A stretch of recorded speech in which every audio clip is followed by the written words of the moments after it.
Now being 3 o'clock, we can call the September 14th meeting of the Laconia Police Commission to order. Please rise for the Pledge of Allegiance. I pledge allegiance to the flag of the United States of America and to the republic which stands, one nation, under God, indivisible, with liberty and justice for all.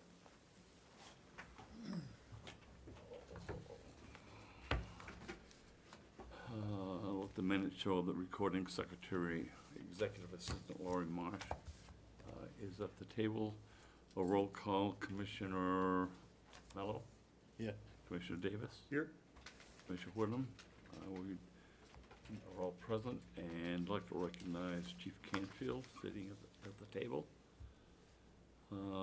We have a quorum, and then we will proceed with the agenda. Personnel matters, commendations and awards. Chief Canfield.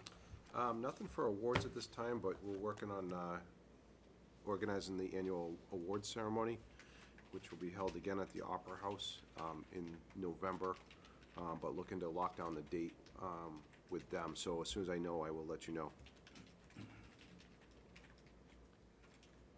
Resignations and retirement. Chief Canfield. We do have one resignation, which is Officer Stephen Wells. He has submitted his resignation effective September 25th. He's resigning to take a patrol officer position with the New Durham Police Department.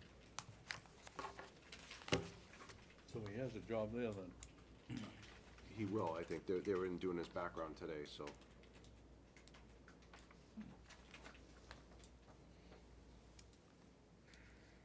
He did state that there were no issues with the department, other than they offered to pay him a little bit more than what he's getting paid in Laconia, so. It's more than what he's getting paid here. That's what he said. And that, you know, he lives in the town himself, so it's a little bit less busy, or a lot less busy, and the town he lives in, he's gonna make more money, so. Guess you can't knock him for that. How long was he here in Laconia? Maybe 3 years. 3 years. Promotions and classification changes. Chief Canfield. Nothing? Command staff reports. The support division. Chief Canfield. So they've been working very hard between Captain Graydon and Lieutenant Hubbard to get the command post outfitted, and it is now operational. There's still some smaller things to be done, but that is up and running and ready to be used, as well as the emergency response trailer. That's been fully equipped, and they did a lot of work themselves as far as building the racks and working with the CROs to get the inside of it painted and stuff. So a lot of work went into that, but that is fully operational as well.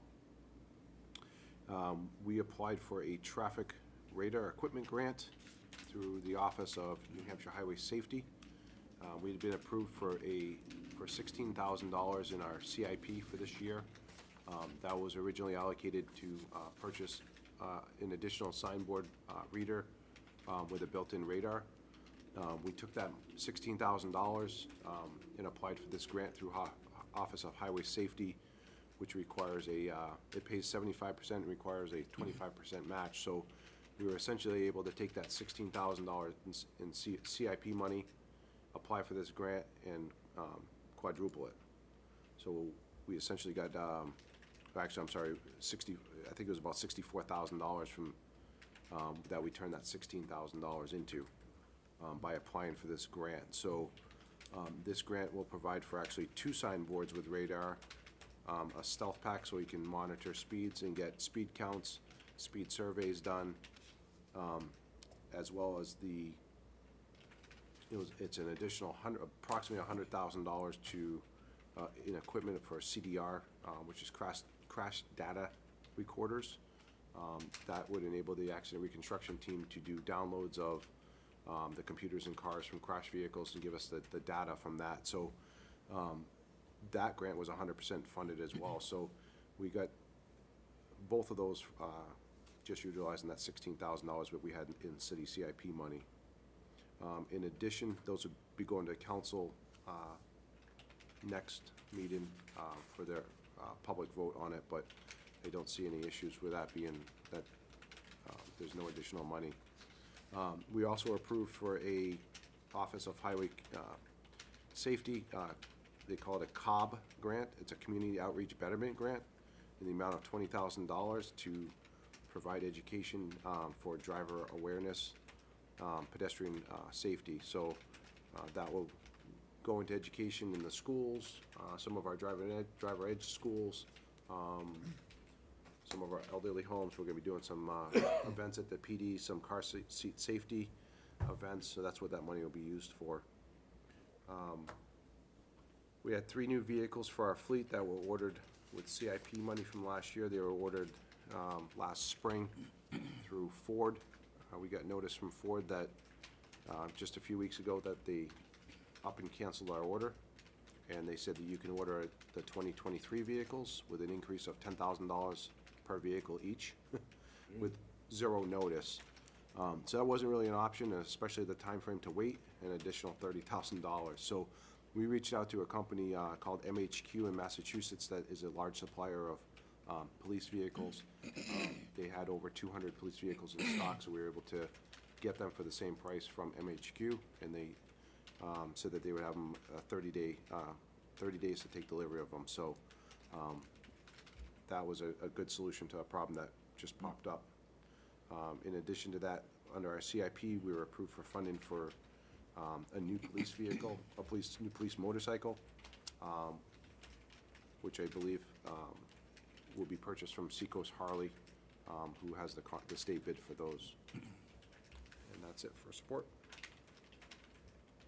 Why was that, the cruiser, why were they canceled? What was the reason? You know, I don't know, other than they have to, their production year usually stops in the fall to go into production for the next year's model. But why they didn't honor the same price into the next model year, I don't know.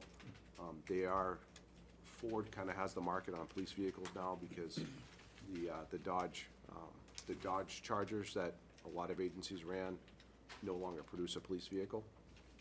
So a lot of agencies are jumping to the Ford, so I'm sure that overwhelmed the Ford plants.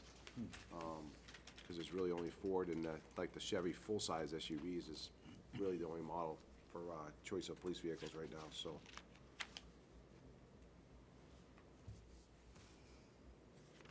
Moving on to Operations Division.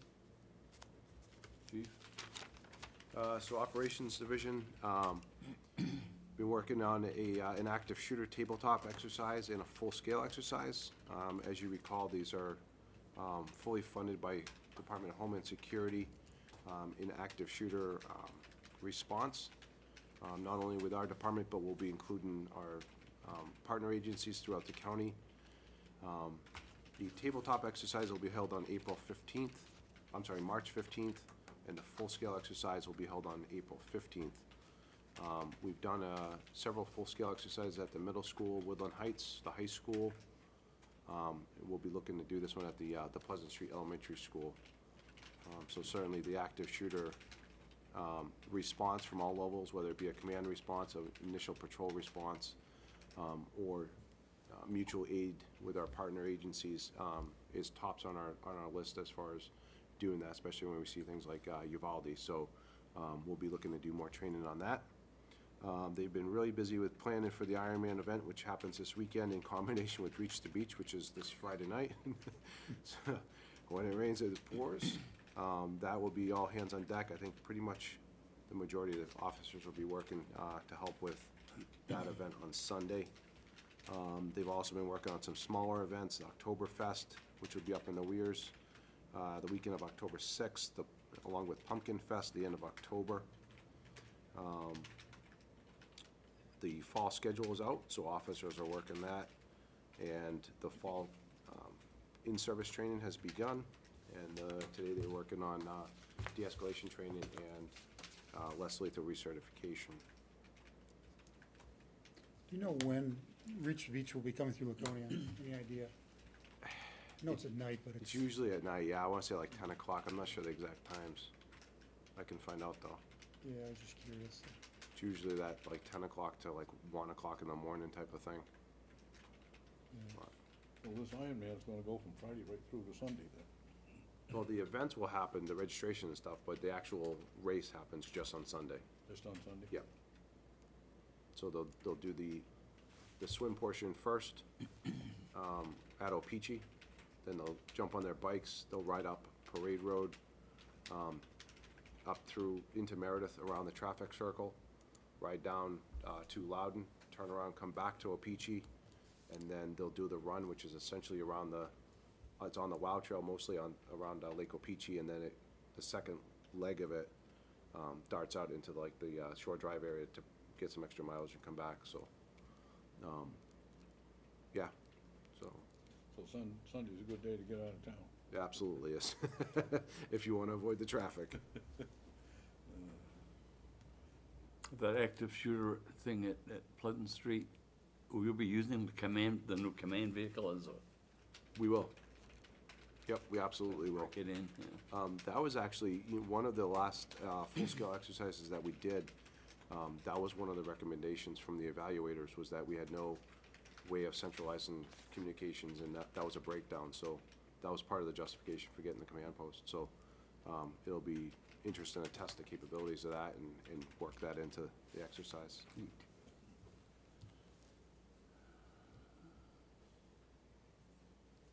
Anything on hirings, chief, or? We're currently doing a background on one of our community resource officers.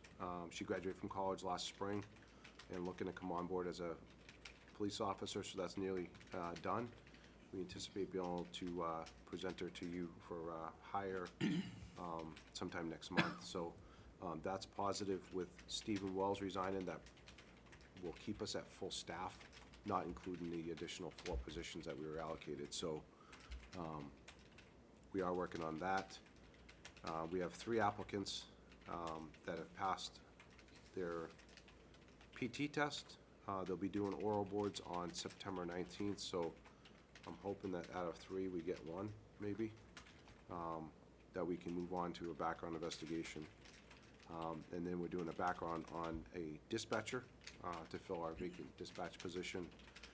She comes from another agency. She has 5 years of experience in the southern part of the state and is looking to relocate up here. So if that's successful, it'll certainly be a very positive thing for us with 5 years of experience, so.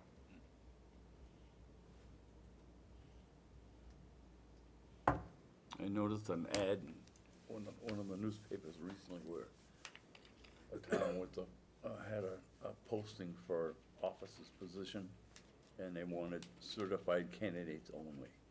Wow. So It's hard. It's very competitive. Must be offering some big, high money. that was in the southern part of the state, I think. But anything else? So moving on to commission action. You've all received a copy of the minutes of the last meeting. Are there any additions, deletions, subtractions, changes, or anything? Hearing none, I'll entertain a motion to accept the minutes as submitted. I make a motion that we accept the minutes as written. Is there a second? Second? All in favor? Aye. Aye. Motion by Commissioner Mello, was seconded by Commissioner Davis, passes unanimously. The meeting minutes of August 17th. Out-of-state schools, the Kalia Fall Conference request. You've all received a copy of that too. I would entertain a motion to accept Make a the motion, request. make a motion, we accept these training requests. Is there a second? I'll second that. All in favor? Aye. Aye. The trading request for Robin Moyer is approved unanimously. Now, this is the first conference she's attended, right, or She's attended previous ones. previous ones? They basically, CALIA requires that she attend one in between the 4-year cycle and then on our reaccreditation, because the actual accreditation review is done at the conference. But for her, being the accreditation manager, Their expectation is that she attend once during that 4-year cycle to attend training updates. Review of monthly activity reports, department monthly highlights, Chief Canfield. So for the month of August, we had a total of 2,100 calls for service, investigated 378 criminal offenses, clearing 139 of those with physical custody arrests and 240 by arrest. Conducted 538 motor vehicle stops, 44 motor vehicle summonses, 473 written warnings. There were no fatal accidents. We had a total of 39 other motor vehicle accidents, 10 of which were with injury. Issued 411 parking tickets, arrested 2 DWIs, and took 37 people into custody for intoxication. Responded to a total of 39 domestic disturbance calls, 87 other disturbances, 9 suicidal subjects, investigated 2 suicides, and 15 violation restraining orders. And volunteer services from Volunteer Services Unit volunteered 8 hours for the month. I'd like to touch base. I know if you look at the percentages, if you look at the number of calls for service, it shows we're down 21%, and that motor vehicle stops are down 37%. The reason calls for service are down is because motor vehicle stops are down. So if every motor vehicle stop would get a call for service, which is why the decline in the calls for service. So I've delved into this a little bit, and I've come up with some reasons for why those have dipped so much. Number one, I would say we can't get officers.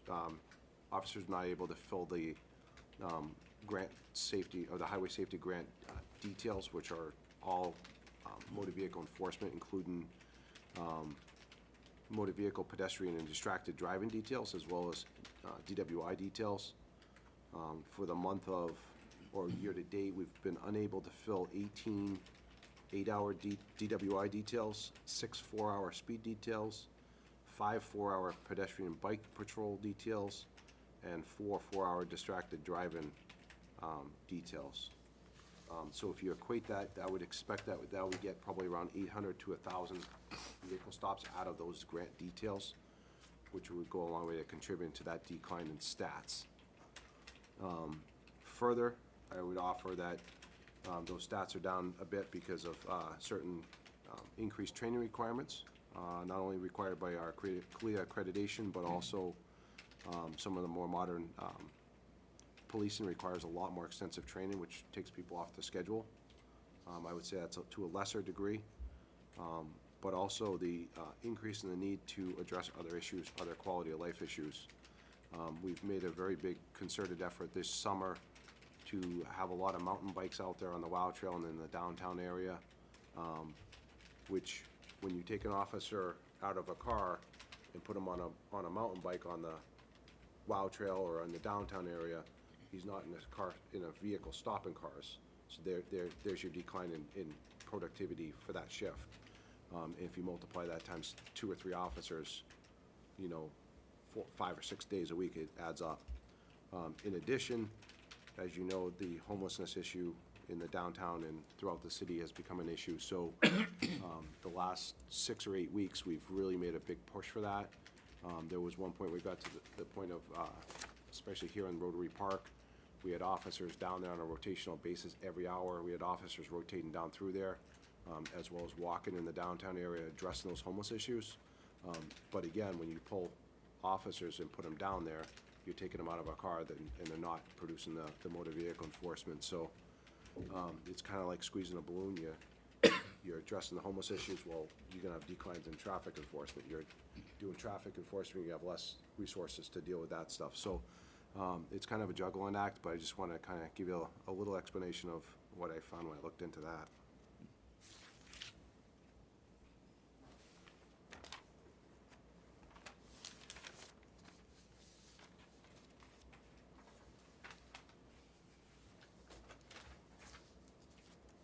That's all I have for monthly highlights. Okay, moving on to criminal investigative unit statistics. Chief? For the month of August, detectives investigated 24 initial cases, conducted 25 follow-ups on other cases, made 2 felony arrests, 2 felony charges, 10 misdemeanor arrests, 6 misdemeanor charges, issued 19 search warrants or arrest warrants, cleared 4 cases exceptionally, conducted 21 sex offender registrations, 1 background investigation, 2 knock and talks, 15 drug intel sheets, and conducted 5 patrol shifts that they covered, as well as doing 48 body-worn redactions. That's it for that.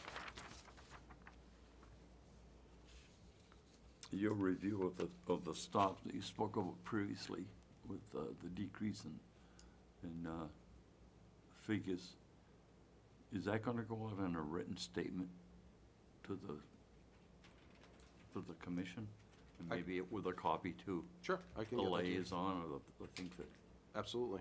would be good to Yep. address, so that's Yep. good.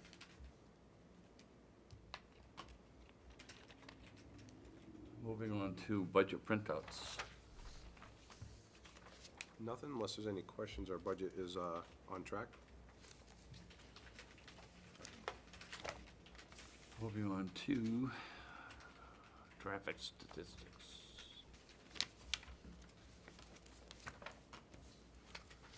I think I covered the numbers. The number 1 contributing action was no contributing action, which led to 22 of the motor vehicle accidents. We're still trying to get an explanation of what the no contributing action actually means. It's tied to the new software program that the state has for the accident reporting that we do, and nobody seems to understand what no contributing action means, including myself. So we've asked for an explanation, we just haven't, nobody's been able to provide that yet. Number 1 location was Union Avenue, which attributed to 12 motor vehicle accidents. Nice to see those lights down at the junction of Oh, yeah. Union Avenue and Yeah. South Main fixed. Yeah, it is. That was, It was a little scary going through trying to there, get for through it, it sure. really was. Yeah. Monthly fleet report. Nothing? And chief report. Chief Canfield. We had a staff meeting today. We got a lot accomplished at that. We've had 42 overdoses year-to-date, 3 of which were death resulting. These stats are down significantly. I think that is due to the shift from the use of heroin and fentanyl to more meth, which we don't see the deaths or even the overdoses result in. So although those stats are good, the drug problem certainly hasn't gone down. Our detectives that do all the drug work recognize that there's still a lot to do and a lot of drug work to do in the city, and they've adjusted their schedule so they'll be out a little bit more at night addressing certain problem locations. We'll be moving forward with the acquisition of 3 new pieces of technology in the PD. The first of which is a program called Improvata. Our computer systems are not considered as a CJIS, which is the Criminal Justice Information System, which is a national requirement for law enforcement. Computer systems requires multi-factor authentication to increase the security of our computer systems. So we've selected Improvata, which is a company that will provide that multi-factor authentication as well as a single sign-on to increase the security of our the access. The second technology we'll be getting is called First Arrivin. It's as you've seen that there's a couple monitors in the PD that my original thought with that was to put positive messaging out and for staff, whether it be birthdays, whether it be good job on shifts, that kind of stuff. The one we had really wasn't functioning the way I had envisioned it working, so this First Arrivin software is a lot more user-friendly. It can be pushed out from an iPhone or from a desktop to do the same information, but it can also be tied to our CAD system, so it'll show calls for service on the screen that are pending. So we'll get a little bit more situational awareness around the PD. If officers don't necessarily have their radios on, or they're not necessarily working in a patrol assignment, that it'll alert them to high priority calls. The last piece of technology that we'll be acquiring is a computer program called Spider Tech. This was developed by some retired police officers in California, and it's broken down into 3 different parts. The first part is called a patrol module, and then the second part is the insights module, followed by community engagement. So essentially, it ties into our records management system in our dispatch software. So when an officer gets called to, say, to take a report of a stolen bike, it'll send the caller a text message saying, police officer will be on their way, da-da-da-da. If the officer gets tied up on another call, say he gets rerouted to a priority call, and there's gonna be a delay in responding to take that report of a stolen bike, it'll automatically send a text to that caller and update them that, hey, the officer's been rerouted to a priority call, it's gonna be a little bit longer.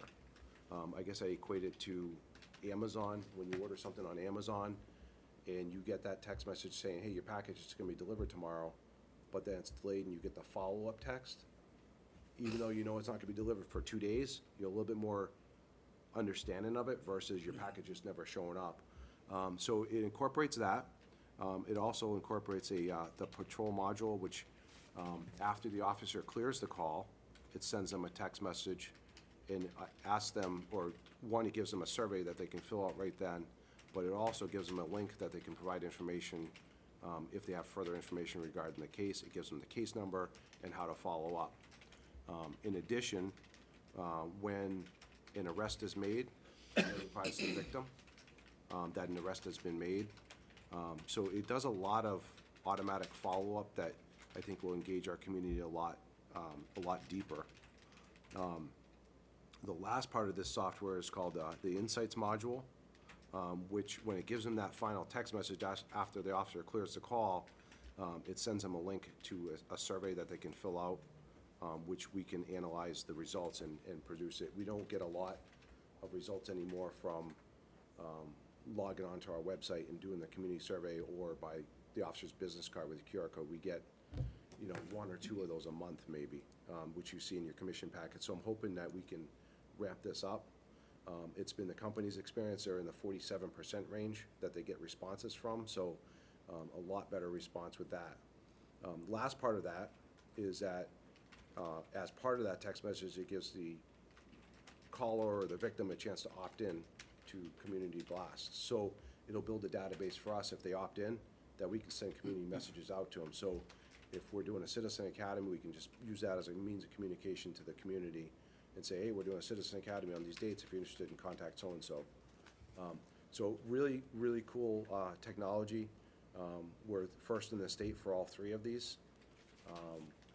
In fact, this Spider Tech, we're getting a discount because we are first in the state, but this is used all over the country and is a very much better way to engage our community, keep them abreast of what we're doing and timeframes. So looking forward to moving forward with that. When that's done, I'd certainly like to have you in and see a demo of it, because I think that'll be moving into modernization. Patrol sergeant schedules are going to be modified. They're going back to the 4 and 2 schedule, which will be 8-hour shifts. This was a request to them, and certainly it's going to work really well integrating with the patrol 12-hour shifts a lot better. Our Citizen Academy that we were planning on doing this fall, starting actually I think tonight, has been canceled because we only got only a couple applications for it. So it was disappointing that we didn't have that interest in doing it, but we're looking to modify it and maybe do it up at the tail home on a shortened basis and maybe during the daytime or something like that if we're able to. Given COVID requirements, I'm not sure if we'll be able to, but that's our plan. Year-to-date, we've had 172 line-of-duty deaths throughout the country, so that's certainly on the forefront of, that we keep abreast upon. And then the last thing I have is, we're gonna be doing a few things for, if you remember back, I don't know what it was, maybe 5 or 6 years ago, there was he was a little boy at the time, Max Gagnon, that lives in Laconia, who had leukemia. And we did a lot for him back then. Well, unfortunately, he's back in the Boston Children's Hospital because his leukemia has come back. So we have partnered with Keller Williams, which is where his dad works as a realtor. And we're gonna be doing a video, we're gonna be doing like snippets of video, like 20 or 25 like snippets of the video saying, just little short little segments to raise his, you know, to bring him up. Keller Williams is gonna put the whole video together and then get it to the family as just a means of picking him up because he likes police and fire. So that's something we're looking forward to. In addition, I think we're gonna be making him, looking to move to like making him an honorary police officer for the day type of thing and send him some stuff. So certainly that, you know, it's part of our community and we like to do that kind of stuff, so. And that's all I have. Anything, okay, moving on to old business, Nothing? new business, Nothing? other business, Nothing? citizen comments. Hearing none, confirmation of the next meeting date, October 19th. You'll be back by then, Commissioner Davis, I'll Maybe. let you, Maybe, maybe not. let you Yeah, I'll be decide to stay a little longer. Yeah, you never know. I do have a request. Are we able to move that to the 26th, the following week? Let's see. The IACP conference runs to 19th, So it'll be October 26th. So true. if that works. I need to make sure that the room's available first. Probably is, but Yeah, that's actually better for me. Actually, I can look right now. Hold on one second. Good for you? Good modules. Let me just Good for look you? at the calendar. Perfect. she's just checking the calendar.